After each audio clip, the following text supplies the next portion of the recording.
Supreme court में भी अब न्याय, उनके जजमेंट्स में कई बार न्याय नजर नहीं आता। सुप्रीम कोर्ट पे आरोप लगा रहे हैं आप। इस आप आरोप समझिए या कुछ भी समझिए, मैं एक वकील हूँ। ईवीएम ही तो डिसाइडिंग फैक्टर है ना। ईवीएम से बेईमानी ना हो तो 100 से नीचे चले जाएंगे। अच्छा, मतलब आप बेईमानी के बाद दो बेईमानी के बाद एक तरफ वो लोग हैं जो अमन चैन पसंद करते हैं, प्यार मोहब्बत चाहते हैं, जो लोग नफरत नहीं चाहते, जो लोग देश के संविधान में, लोकतंत्र में भरोसा करते हैं, भाईचारे में भरोसा करते हैं। लेकिन दूसरी तरफ जो खेमा मोदी जी को फॉलो कर रहा है वो बहुत ही कट्टरपंथी है। उन सब को जो आम जनता के मुद्दे उठाएगा, उन सब को ये अर्बन नक्सली कहेंगे, टुकड़े टुकड़े गैंग कहेंगे। मोदी जी का एक रिकॉर्ड है, जो वो बोलते हैं वो नहीं करते, हमेशा उसका उलट करते हैं। आप रिकॉर्ड उठा के देख लो, जितने वायदे किए थे वो तो एक भी पूरा नहीं किया, और नोटबंदी लाके लोगों को बैंक में लाइन में लगा के मरवा दिया। उन्होंने कब कहा था मैं नोटबंदी करूंगा? नहीं कहा था।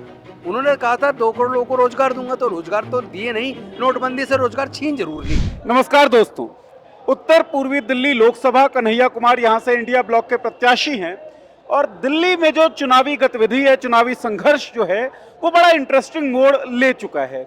भारतीय जनता पार्टी यहाँ से 7 सीट जीती थी, लेकिन इस बार का बैटल उतना आसान नहीं रहने वाला है, किक वॉक नहीं रहने वाला है। राजेंद्र पाल गौतम हमारे साथ हैं, आप देख सकते हैं इनके गले में जय भीम इस नारे से लगा हुआ पटका है। राजेंद्र पाल गौतम जी के बारे में मुझे याद आता है, जब इन्होंने 22 प्रतिज्ञाएं पढ़ी थी उसके बाद बहुत बड़ी कंट्रोवर्सी इरप्ट हो गई थी। बड़ा अनफॉर्चुनेट था कि बाबा साहेब अंबेडकर की 22 प्रतिज्ञाओं को पढ़ने पर कंट्रोवर्सी इरप्ट हो जाती है। लेकिन राजेंद्र जी, मैं वहीं से बात शुरू करता हूं कि माहौल तो यही है। आप बाबा साहेब अंबेडकर की बात करेंगे तो कंट्रोवर्सी इरप्ट होगी, आपको एंटी नेशनल कहा जाएगा, गद्दार कहा जाएगा, देशद्रोही कहा जाएगा। इस तरह के माहौल में चुनावी बैटल को कैसे देखते हैं आप? मुझे लगता है कि अब लोग सच को जानने लगे हैं, और जो भारतीय जनता पार्टी ने जो झूठ का माहौल बनाया था, और जो जुमलेबाजी उन्होंने की, और जो फर्जी नारे उन्होंने दिए, और जिस तरह के 2014 के चुनाव से पहले गुजरात मॉडल की ब्रांडिंग की गई, मोदी जी की ब्रांडिंग की गई, तमाम कॉरपोरेट का पैसा उनके चैनल्स खरीदवाकर और एक जो ब्रांडिंग का काम किया, और जिस तरह के जो नारे दिए कि काला धन वापस लाएंगे, सबके अकाउंट में 15-15 लाख रुपए आएंगे, हर साल 2 करोड़ लोगों को रोजगार मिलेंगे, महंगाई कम होगी, महिलाओं की सुरक्षा होगी, यानी एक एक करके उनके सारे न केवल उनके वायदे झूठे साबित हुए, बल्कि वो जिस तरीके का एक नैरेटिव सेट करना चाहते हैं, धर्म के नाम पर लोगों में एक डर का जो माहौल पैदा करना चाहते हैं, आज पूरे देश के लोग ये जान चुके हैं कि भारतीय जनता पार्टी और उसका पूरा एनडीए, जिसको हम नॉन डेमोक्रेटिक अलायंस कहते हैं, उसका प्रजातंत्र में और देश के संविधान में भरोसा नहीं है। उनके सारे जिस तरह नेता भाषण दे रहे हैं कि 400 से ज़्यादा सीटें चाहिए तभी हम देश के संविधान को बदल पाएंगे। लेकिन मोदी तो कहते हैं ना कि बाबा साहेब भी आ गए तो संविधान नहीं बदल पाएगा। नहीं, मोदी जी ये बताएं कि उनके जो सांसद और उनके जो नेता उनकी पार्टी के लगातार बोल रहे हैं, उस पर एक पे भी क्या उन्होंने कार्रवाई की? क्या उन्होंने एक को भी सो कोस नोटिस दिया कि आप इस तरह की भाषा क्यों बोल रहे हैं? मोदी का जो ये बयान है, दूसरी बात जी, मोदी जी का एक रिकॉर्ड है, जो वो बोलते हैं वो नहीं करते, हमेशा उसका उलट करते हैं। आप रिकॉर्ड उठा के देख लो, जितने वायदे किए थे वो तो एक भी पूरा नहीं किया, और नोटबंदी लाके लोगों को बैंक में लाइन में लगा के मरवा दिया। उन्होंने कब कहा था मैं नोटबंदी करूंगा? नहीं कहा था। उन्होंने कहा था 2 करोड़ लोगों को रोजगार दूंगा, तो रोजगार तो दिए नहीं, नोटबंदी से रोजगार छीन जरूर ली। सर एक चीज मैं पूछना चाहूंगा, कई लोकसभा सीटों में जब मैं घूमा हूं, रिपोर्टिंग मैंने की है, तो एक बात निकलकर सामने आती है कि सांसदों के चेहरे, मतलब प्रत्याशी जो हैं, उनके चेहरे की बहुत वैल्यू नहीं है। लोग नरेंद्र मोदी के नाम पर वोट करना चाहते हैं, जो भाजपा को वोट करना चाह रहे हैं। तो जो आप बात कर रहे हैं कि जो वो बोलते हैं उसका उलट निकलते हैं, झूठ बोला है, जुमले पोल खोल हो चुकी है, लेकिन फिर भी लोगों के बीच एक आकर्षण तो है उस नाम का। उस आकर्षण से कैसे लड़ेंगे? सबसे बड़ा जो देश का दुर्भाग्य है कि मोदी जी ने देश को 2 धाराओं में बांट दिया। एक तरफ वो लोग हैं जो अमन चैन पसंद करते हैं, प्यार मोहब्बत चाहते हैं, जो लोग नफरत नहीं चाहते, जो लोग देश के संविधान में, लोकतंत्र में भरोसा करते हैं, भाईचारे में भरोसा करते हैं। एक तरफ वो लोग हैं, वो लोग किसी भी तरह के बंटवारे को पसंद नहीं करते हैं। लेकिन दूसरी तरफ जो खेमा मोदी जी को फॉलो कर रहा है वो बहुत ही कट्टरपंथी है, और वो देश को तोड़ने की साजिश कर रहे हैं। वो बात राष्ट्रवाद की करते हैं, काम देशद्रोह वाला करते हैं, नफरत फैलाते हैं। आप देशद्रोह की बात कर रहे हैं, देश को तोड़ने की बात कर रहे हैं, यहाँ से मुझे इस लोकसभा के जो प्रत्याशी हैं इंडिया ब्लॉक के, कन्हैया कुमार का नाम याद आता है, क्योंकि किसी की भी बात कर लें, चाहे नरेंद्र मोदी हो, चाहे मनोज तिवारी हो, तमाम लोग कन्हैया कुमार पे वो टुकड़े टुकड़े गैंग कहकर संबोधित करता है, उस नारे से जोड़ता है। हालांकि हम देख चुके हैं कि वो नारा डॉक्टर्ड वीडियो था। हर बुद्धिमान व्यक्ति जो पढ़ा लिखा है जो काबिल है, जिसके पास ज्ञान है, वो ज्ञान की बात करेगा। और जो ज्ञान की बात करेगा, देश को जोड़ने की बात करेगा, नफरती राजनीति को सपोर्ट नहीं करेगा।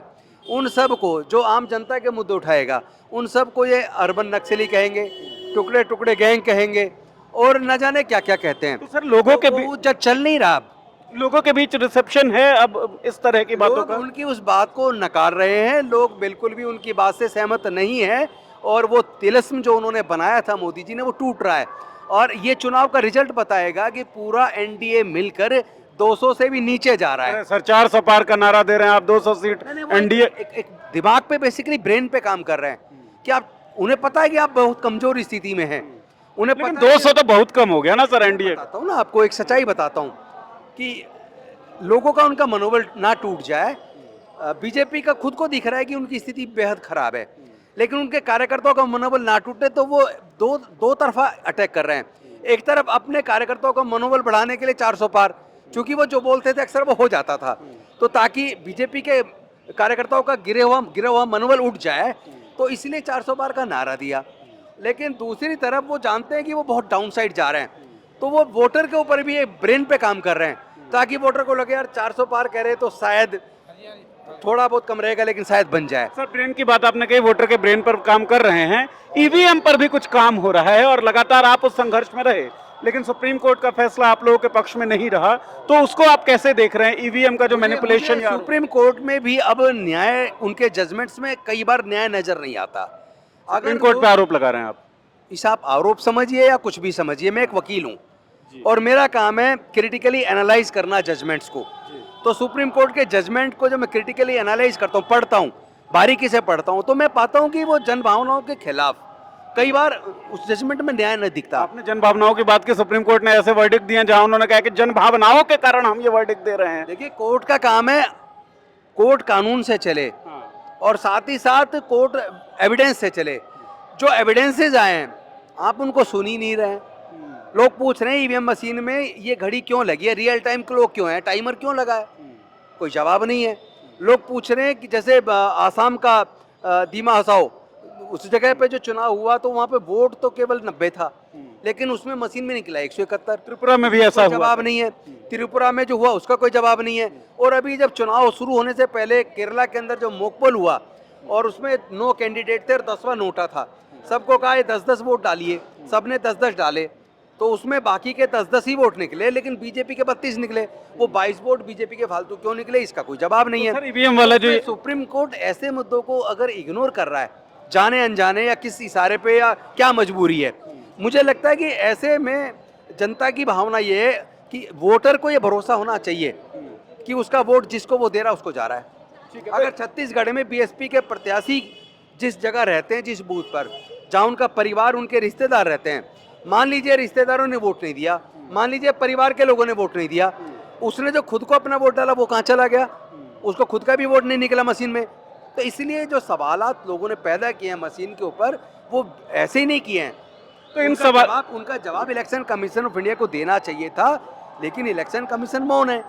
अचानक ही 2-2 लोग रिजाइन क्यों कर देते हैं, तो कोई तो कारण होंगे ना। तो ऐसी कौन सी वजह, जो सुप्रीम कोर्ट ने व्यवस्था दी थी कि जो 3 सदस्य कमेटी जो इलेक्शन कमीशन का गठन करती है, जिसमें हमारे जिसमें हमारे प्रधानमंत्री जी विपक्ष के नेता और तीसरे इंडिपेंडेंट जो व्यक्ति होंगे वो सुप्रीम कोर्ट के चीफ जस्टिस होंगे, उस व्यवस्था को बदल के एक केंद्रीय मंत्री और कर दिए।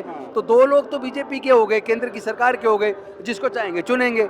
तो फिर निष्पक्षता जो होनी चाहिए, जो पारदर्शी, फेयर फ्री एंड ट्रांसपेरेंट जो चुनाव होना चाहिए, उस पर भरोसा कायम नहीं हो रहा है जनता का। सर ये भरोसा जब कायम नहीं हो रहा है, ऐसे में आप कह रहे हैं कि एनडीए 200 के नीचे रह जाएगी। ईवीएम ही तो डिसाइडिंग फैक्टर है ना। ईवीएम से बेईमानी ना हो तो 100 से नीचे चले जाएंगे। अच्छा, मतलब बेईमानी के बाद 200? बेईमानी के बाद, क्योंकि जो चोरी होती है, 15 लाख मशीनों पे चोरी आसान नहीं है। वो चुनिंदा वो क्षेत्र चुनते जाए चोरी करते हैं, और 2-3-4-5% तक मैक्सिमम चोरी कर पाते हैं। अभी तो ये भी नहीं बता रहे प्रथम चरण के चुनाव का 11 दिन बाद डाटा डाला है, टोटल टर्नआउट क्या रहा है, वो डाला है, तो वो टोटल टर्नआउट वोट कितना पड़ा है वो उस पर डाल नहीं रहे। तो ये इन सारी चीज़ों से संदेह जनता को पैदा हो रहा है। जनता को सेटिस्फाई करने की जिम्मेदारी कोर्ट की भी है और इलेक्शन कमीशन ऑफ इंडिया की पहले है। जब वो जिम्मेदारी नहीं निभाता तो लोग कोर्ट जाते हैं। जनता की बात आपने की, इससे पहले आपने ब्रेन वॉश की बात की थी कि जनता का ब्रेन वॉश किया जा रहा है। दो तरह की हैकिंग की बात चल रही है, एक तो ईवीएम हैकिंग, एक ब्रेन हैकिंग हैकिंग। की जरूरत नहीं है, हाँ। प्रोग्रामिंग हो जाती है। हाँ, प्रोग्रामिंग ऐसी हो जो जाएगी। लोग प्रोग्रामिंग कर रहे हैं, जो लोग सॉफ्टवेयर बना रहे हैं, और सर्वर के द्वारा जब डाटा डाला जाता है मशीन के अंदर, जिस दिन कैंडिडेट विड्रोवल हो जाता है, फाइनल हो जाता है, कितने लोग मैदान में हैं, कितने प्रत्याशी मैदान में हैं, उसके बाद एक प्राइवेट आउटसोर्स आदमी आता है और वो ईवीएम मशीन के अंदर, जिसके पास सोर्स कोड होता है, वो 2 फाइलें डालता है, कैंडिडेट फाइल डालता है, टाइम फाइल डालता है। और उस वक्त सर्वर से जो वो डाटा डाल रहा है, अगर उसमें प्रोग्रामिंग में ये चीज़ डल गई कि उसकी हर चौथी वोट फला व्यक्ति को जाएगी, तो तो मैनिपुलेशन। उसमें फिर उसमें हैकिंग की जरूरत कहाँ है? वो तो प्रोग्रामिंग में खेल हो गया। लेकिन ब्रेन की हैकिंग। और दूसरी बात, चुनाव के दिन सुबह मॉक पोल होता है, सबको वोट डलवा के दिखाया जाता है, तो मॉक पोल होगा सबको पता है, इसलिए उसमें टाइमर लगा है, रियल टाइम क्लॉक इसलिए लगा है ताकि उसमें टाइम भी तय किया था कि चुनाव की तारीख के साथ साथ जब वोट पड़ना शुरू हो जाए उसके बाद 10 बजे से शाम को सपोज मॉक पोल में कुछ ना फंसे। हाँ, नहीं फंसे। ठीक। वो बड़ा खेल है। तो और एक्सपर्ट्स इंजीनियर्स जो सॉफ्टवेयर बनाते हैं, जिन्होंने मशीन बनाई है, मुझे तो खुद उन्होंने सारा बताया और डेमो भी किया मेरे घर पे। उसमें हाई कोर्ट के रिटायर्ड जजेस भी थे, सबके सामने डेमो करके उसने दिखाया किस तरह का खेल होता है। सर, ब्रेन हैकिंग की बात आपने की, वोटर्स की ब्रेन हैकिंग हो रही है, और इसका सबसे बड़ा माध्यम जो मेन स्ट्रीम टीवी चैनल्स है, मीडिया जो है, और उसका हमने देखा भी कर। मुख्य मीडिया तो बचा नहीं है, मीडिया तो आप हैं, जनता तक आवाज आप पहुंचा रहे हैं। मुख्य मीडिया तो बीजेपी का गुलाम बन चुका है, वो तो बीजेपी के लिए काम कर रहा है, उसका नैरेटिव सेट करने में लगा है। सारे मीडिया चैनल पे हिंदू मुसलमान, दंगे कराने की बातें, नफरती बातें। कहीं आपने डिबेट देखी है महंगाई के ऊपर कोई डिबेट हो? कहीं देखिए कि 2 करोड़ रोजगार देने की बात की थी, उस पर क्या हुआ? कहीं आपने देखा मुख्य मीडिया के कोई पत्रकार केंद्र की सरकार से सवाल पूछते, उनके मंत्री से सवाल पूछते देखे कभी? लेकिन सर, वैकल्पिक मीडिया जिसकी आप बात कर रहे हैं, जैसे हम लोग जो भी काम कर रहे हो, इनके ऊपर हमले बढ़े हैं। कल हमारे एक पत्रकार के साथ कुछ ये जो वारदात हमला हुआ है आपके पत्रकार के साथ, ये हमला ये बता रहा है कि हमारा दावा 200 से नीचे जा रही है पूरा एनडीए। ये सच्चा है, वो डर है, डर की वजह से गुस्सा है। वो गुस्सा उन पत्रकारों पे निकालते हैं जो सच दिखाने की कोशिश करते हैं, क्योंकि मुख्य मीडिया तो सब बिका हुआ, उनके लिए काम कर रहा है, वो तो उनके नैरेटिव सेट करने के लिए काम कर रहा है। सर, आखिरी सवाल एक मैं आपसे ले लेना चाहूंगा। आम आदमी पार्टी और कांग्रेस, बड़ी जबरदस्त विरोध रहा इन दोनों पार्टियों के बीच में, अब एक साथ चुनाव लड़ रहे हैं, तो कितना सामंजस्य बैठ पाया है? देखिए, देश के संविधान को, लोकतंत्र को बचाने के लिए हमें पार्टी पॉलिटिक्स से ऊपर उठना पड़ेगा, और हम पूरी तरीके से अपने देश के संविधान को, प्रजातंत्र को बचाएंगे। नफरत के वातावरण को किसी कीमत पर हम सपोर्ट नहीं कर सकते, और देश को बचाने के लिए हमें, अगर कांग्रेस और हमें मिलके मजबूती के साथ चुनाव जीतना है, बीजेपी को डिफीट देना है, इसलिए यहाँ महत्वपूर्ण हमारी पार्टी नहीं है, महत्वपूर्ण देश है। देश से बढ़ के कुछ नहीं हो सकता, और देश को बचाने के लिए एक साथ आ रहे देश हैं। को बचाने के लिए एक साथ आ रहे हैं। और दूसरी बात, जो मुद्दे हैं, मुद्दे पर आधारित हमारा समझौता मुद्दों पर है, और वो मुद्दे देश हित में है।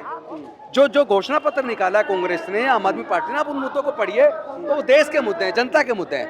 तो हम जनता के लिए, हमें देश के लिए एकजुट होना है, और उसके लिए पार्टी पॉलिटिक्स से ऊपर उठकर, सत्ता आएंगी जाएंगी, देश बचेगा तो हम बचेंगे। चलिए, सत्ता आएगी या जाएगी, देश बचना चाहिए। राजेंद्र पाल गौतम यही बात कह रहे थे। उनका कहना है कि देश के लिए और संविधान के लिए पार्टी पॉलिटिक्स से ऊपर उठकर चुनावों में आगे आना चाहिए। बहुत बहुत शुक्रिया हमें देखने के लिए, और चुनावी कवरेज आप तक पहुंचता रहे, पॉलिटिक्स के चुनावी दंगल को आप देखें, इसके लिए इस चैनल को सब्सक्राइब करें, फॉलो करें और वीडियो को आगे बढ़ाएं। बहुत बहुत धन्यवाद।